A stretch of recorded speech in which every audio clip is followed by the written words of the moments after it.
그럼 우리 함께 말씀 좀 나눠보도록 합시다. 여러분 연어 좋아하시나요? 연어? 연어 안 좋아해요? 연어 물고기죠. 연어 하면 우리 떠오르는 게 뭐가 있죠? 연어 하면 딱 떠오르는 장면. 베이글이요? 아, 연어 베이글도 있어요? 그렇지, 연어 초밥. 또 아무튼 식탁 위에 그 분홍빛깔 살결을 딱 올려놓고 이게 뭔가 그 뭐죠? 하얀 색깔 그 뭐지? 그거랑 아 그래요? 그거랑 초록 색깔 그 뭐예요? 그거랑 이렇게 곁들여서 먹으면 야, 우리 언제 한번 먹으러 가요? 어디로 가야 되지?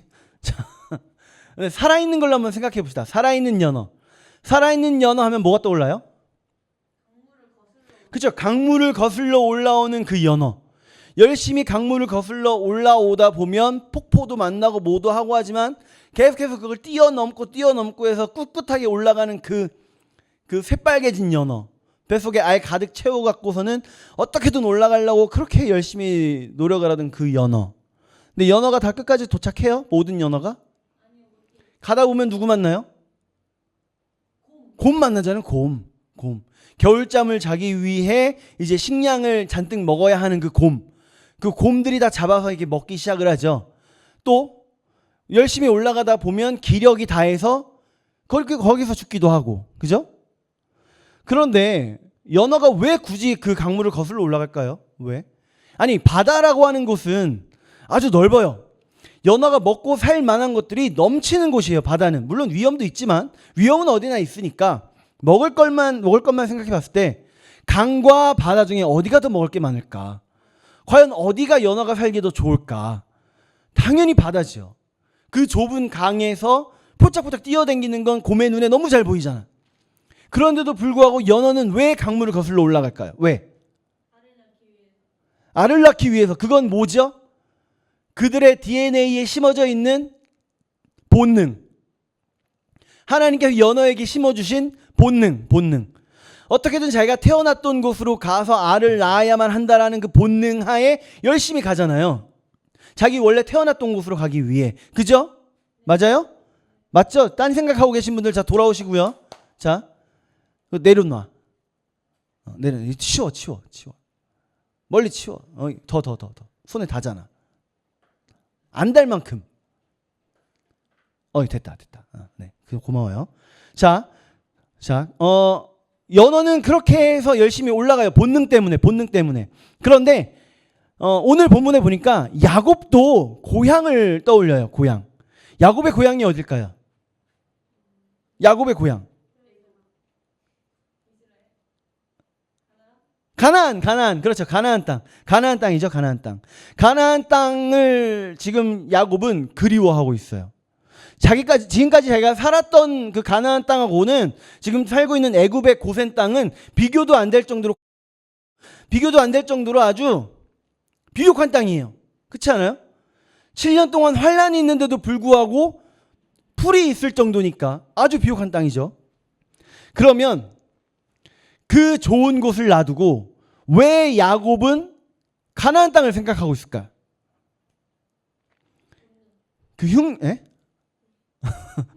연어예요? 본능은 좀 아닌 것 같은데. 자, 봐봐요. 자, 아주 비옥하고 아주 평화로운 땅에서 몇 년을 살았어요? 그렇지, 17년을 살았어요. 17년을 살면 몸이 어떻게 될까요? 아주 빡세게 살다가 이제 그만 빡세게 살고 평안하게 사는 거예요. 왜? 아주 비옥하고. 야곱은 또 누구의 아빠예요? 요셉이 누구예요? 총리의 아버지예요. 그러니까 융숭한 대접 받는 사람, 그 사람이 야곱이 된 거예요. 얼마나 늘어졌을까? 얼마나 편했을까? 생각하기로는 과연 147년을 살아오는 동안에 말년의 17년만큼 비옥하고 풍부하고 이렇게 편한 삶, 융숭한 대접 받는 삶을 살았던 적이 있을까 싶을 정도예요. 그렇지 않아요? 또 있어요? 언제 또 있어요? 언제가 비슷할까요? 없어요. 지금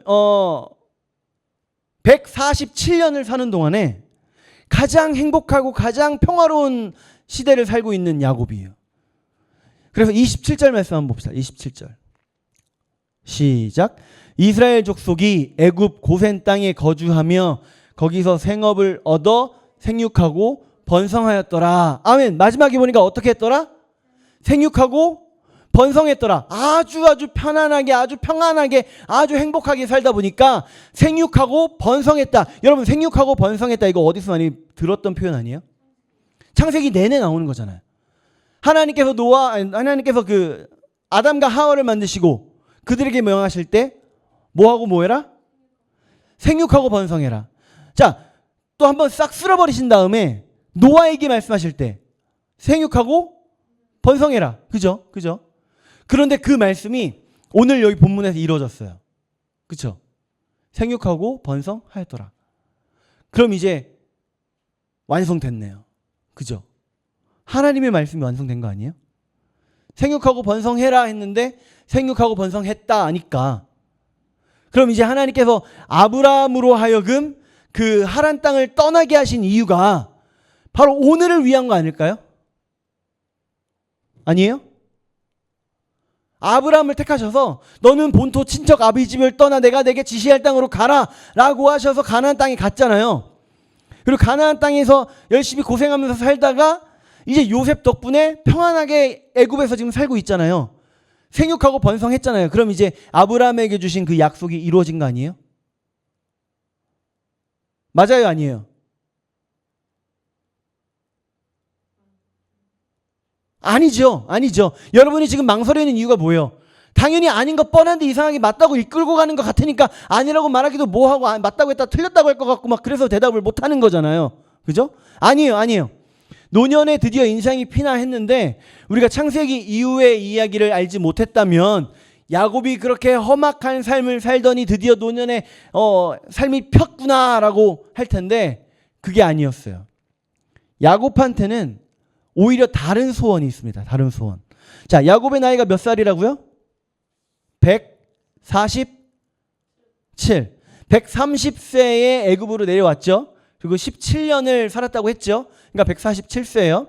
자, 147세에 야곱 할아버지한테는 아주 간절한 소원이 있었어요. 29절 봅시다. 29절. 자, 시작. 이스라엘이 죽을 날이 가까움에 그의 아들 요셉을 불러 그에게 이르되 이제 내가 내게 은혜를 입었거든 청하노니 내 손을 내 허벅지 아래에 넣고 인애와 성실함으로 내게 행하여 애굽에 나를 장사하지 아니하도록 하라. 아멘. 여기서 이스라엘은 누구예요? 야곱이죠. 야곱이에요.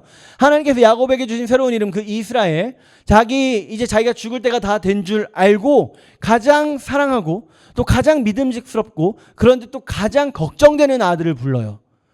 자, 앞에 사랑하고 또 믿음직스럽고는 다 인정하겠죠. 그죠? 근데 가장 걱정되는 건 왜일까? 왜 걱정되죠? 내가 죽고 나면 나 없다고 형제들에게 복수할까 봐 걱정되는 거예요. 자, 그런 아들을 불러다가 이제 이 언약을 실행하도록 합니다. 요셉의 손을 어디다 넣으라고 해요? 허벅지 아래에다가 넣어라. 아래에다 넣어라. 우리가 생각하기에는 뭐 희한한 걸 다 하네. 그렇죠? 그런 생각이 들 수 있는데 방식은 우리랑 많이 다르지만 들어가는 그 언약의 마음가짐은 같습니다. 자, 언약하기 위해서 허벅지 밑에 손을 넣고 그 다음에 어떤 마음가짐으로 언약을 하는지를 또 이야기하죠. 뭐와 뭐? 인애와 성실. 두 번째 줄에 있죠. 인애와 성실함으로. 우리가 보통 계약을 할 때 보면 계약서 쭉 읽어보셨나요? 자주 읽어보셨나요? 뭐 일할 때 근로계약 쓰죠. 잘 읽어봐요? 안 읽어봐요? 보통 거의 마지막쯤에 가면 이런 문구가 들어가요. 신의와 성실로, 갑과 을은 신의와 성실로 이 계약을 지키도록 한다. 이런 문구가 들어가요. 못 읽어보셨나요? 한 번도? 못 읽어봤어요? 기억이 안 나요. 중요한 계약서 같은 경우에 이게 보통 들어가요. 뭐 회사 대 회사, B2B로 계약을 하든지 뭐 그런 계약 같은 경우에는 이게 보통 들어가요. 신의와 성실. 신의가 뭘까요? 신의. 사람 사이의 관계에서 지켜야 할 그런 믿음과 약속. 그리고 성실은 진실하고 꾸준하고 책임감 있는 태도, 이걸 말하는데요. 신의는 믿음과 의리라고 하는 그 눈에 보이지 않는 마음가짐을 말하는 거고요. 성실은 눈에 보이는 행동을 말하는 거예요. 행동. 그리고 태도. 갑자기 이 얘기를 왜 꺼냈냐면 이 신의와 성실이라고 하는 개념이 웬만한 계약서에 다 들어가는데 이 신의와 성실이 곧 야곱이 이야기했던, 그리고 사실 성경 전체 여러 군데에서 드러나는 인애와 진실, 그 인애와 진실하고 같은 단어이기 때문에 그래요.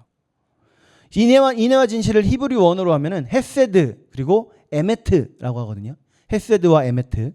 이게 어디서 등장하냐면 하나님의 성품을 이야기할 때 등장합니다. 우리 말씀 한번 보면 출애굽기 34장 6절 후반부에 보면 뭐라고 말씀하세요? 인자와 진실이 많은 하나님이라. 여기서 인자와 진실이 헤세드와 에메트입니다. 헤세드와 에메트. 그래서 영어 성경에서 보면 창세기 우리 오늘 본문 말씀에서는 kindness and faithfulness 라고 표현이 되고요. 출애굽기 말씀에서는 love and faithfulness. 얼추 비슷하죠? 안 비슷해요? 비슷해요. 성경 곳곳에서 등장합니다. 하나님의 성품만이 아니라 사람의 모습에 대해서, 품성에 대해서 이렇게 되어야 한다라고 말씀하실 때 이럴 때도 등장합니다. 그래서 잠언 3장 3절도 봅시다. 잠언 3장 3절. 자, 시작.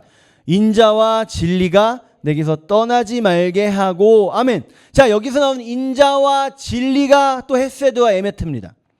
그러니까 이렇게 살아라, 인애와 성실을 가지고 살아라 라는 말씀에서 들어가는 거예요. 야곱이 요셉을 불러서 이 헤세드와 에메트를 가지고 나에게 약속해라 라고 이야기한다는 건 이거 절대 가벼운 약속이 아니다. 너는 진심으로 나에게 약속해라, 이 얘기예요. 근데 너무 신기해요. 자, 29절 중간쯤에 한번 봅시다. 29절 중간쯤에. 자, 시작. 이제 내가 내게 은혜를 입었거든 청하노니. 이게 지금 아버지가 아들한테 할 만한 문구일까요? 아들아, 내가 원하노니 내 명을 지켜라 라고 하는 이런 거 어디서 많이 봐요? 다윗이 솔로몬한테 이야기할 때 그렇게 많이 이야기를 하잖아요. 내 아들아 그러면서. 그런데 지금 이스라엘, 이 야곱이라고 하는 사람은 죽을 때 요셉을 향해 이제 내게 은혜를 입었거든, 내가 내게 은혜를 입었거든. 그러니까 혹시 나를 불쌍히 여겨주겠니? 혹시 너가 나를 불쌍히 여겨준다면 내가 부탁이 있어 라고 이야기를 하고 있는 거예요. 아버지가 아들에게. 자, 말이 돼요? 이 정도로 말할 것 같으면 보통 집을 나가나빠. 맨날 여기저기 바람 피고 다니면서 가정은 등한시하던 아빠가 이제 말기 암 걸려서 죽기 전에 자식들한테 그동안 내가 미안했다, 그런데 혹시라도 내 부탁 좀 들어줄래? 이렇게 이야기할 때나 이런 식으로 얘기하는 거예요. 그런데 아주 진지하게 부탁을 하면서 인애와 성실로 나에게 약속해다오. 무슨 약속이에요? 나를 애굽에 장사하지 마라. 나를 애굽에 장사하지 마라. 그럼 어디에 장사해라? 네, 거기. 네, 가나안. 네. 가나안에 장사해라. 왜요? 왜? 고향이니까? 야곱의 향수병? 하나님께서 우리에게 이 말씀을 주신 건 야곱에게도 향수병이 있었다라는 걸 들려주시려고 하는 건 아닌 것 같아요. 그러면 왜 이 말씀 우리에게 주셨을까요?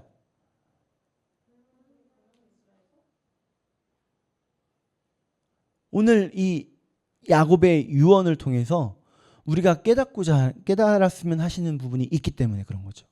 신앙인의 삶에 대한 그 삶에 대한 관점을 우리가 이 야곱이라고 하는 한 믿음의 거장을 통해서 좀 봅시다. 자, 첫 번째, 야곱은요 현재의 풍요로움에 안주하지 않았어요. 현재의 풍요로움에 안주하지 않습니다. 비록 지금이 좋지만 여기가 좋사오니 하지 않고요.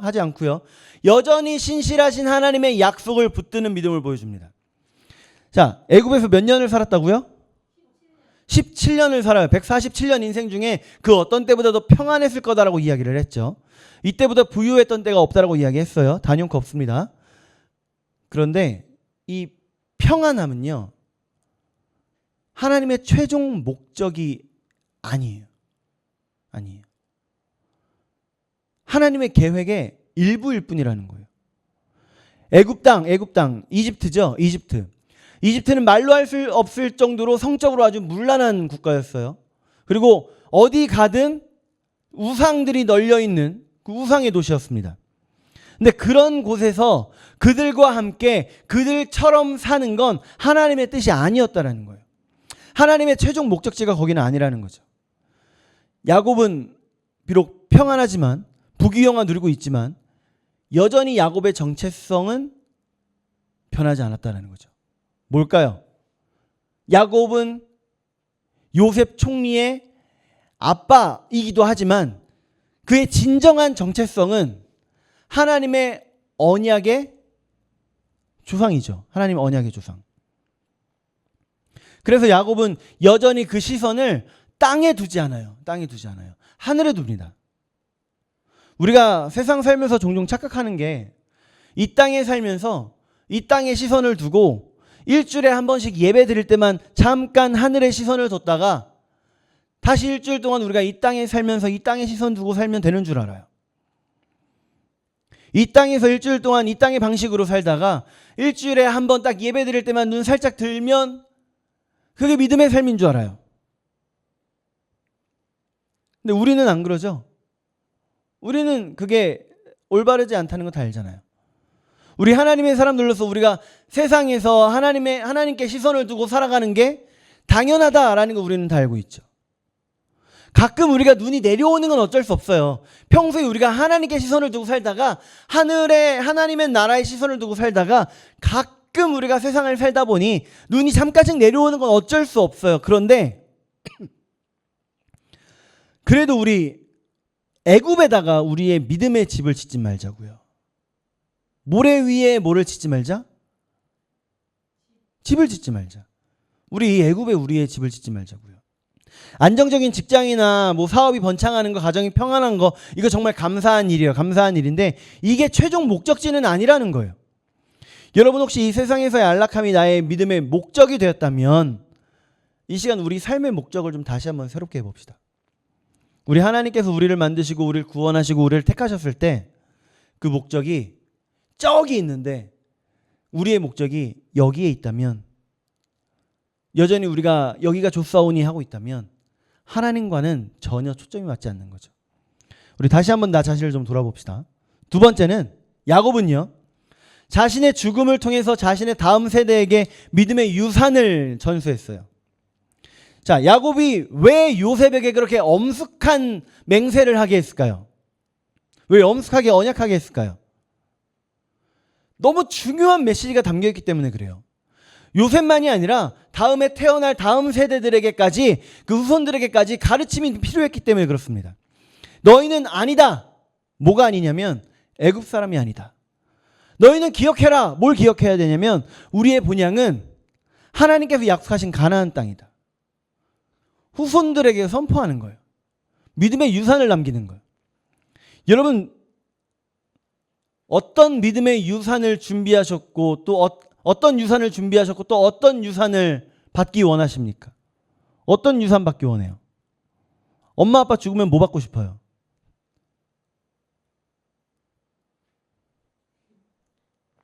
돈? 돈은 금방 사라질 것들이에요. 특히 요즘같이 유병장수 시대라고 하잖아요. 유병장수는 살아있는 동안에 병 잔뜩 걸리면서도 죽지 않고 사는 거예요.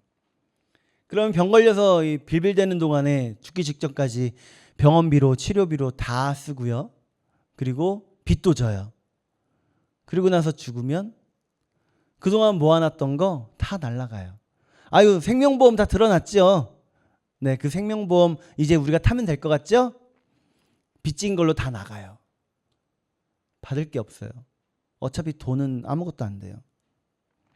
믿음의 유산을 준비합시다. 믿음의 유산. 좋은 집 물려주는 것도 좋아요. 잘 교육시켜주는 것도 좋아요. 근데 그것들 때문에 내 후손이 혹시 내가 애굽에 정착하려고 하는 그런 헛된 꿈을 꾸게 된다면 아무런 유산을 남기지 않는 것보다 못할 수도 있어요. 여러분, 믿음의 유산을 남기고 믿음의 유산으로 만족합시다. 믿음의 유산으로 만족합시다. 우리의 소망은 땅에 있다, 하늘에 있다? 하늘에 있다. 하늘에 있다. 하늘에 있습니다. 정리합시다. 하나님께서 오늘 우리 본문의 야곱을 통해서 우리에게 물어보시는 거예요. 너희 마음은 어디를 향하고 있니? 너의 시선은 어디를 향하고 있니? 이거는 묘자리를 묻는 게 아니에요. 너 죽으면 어디 묻히고 싶니? 이거 얘기하는 게 절대 아니에요. 내 인생의 가치와 소망, 내 최종 목적지가 어디니? 라고 물어보시는 거예요. 여러분, 우리 기억합시다. 야곱이 잠시 머물다 간 애굽이요. 그 애굽이 바로 이 세상이에요. 물론 우리 하나님께서 우리를 이곳에서 번성하게 하시고 지켜주십니다. 그런데 이곳이 우리의 영원한 본향은 아니라는 거예요. 우리 야곱처럼 영원한 본향을 기억합시다.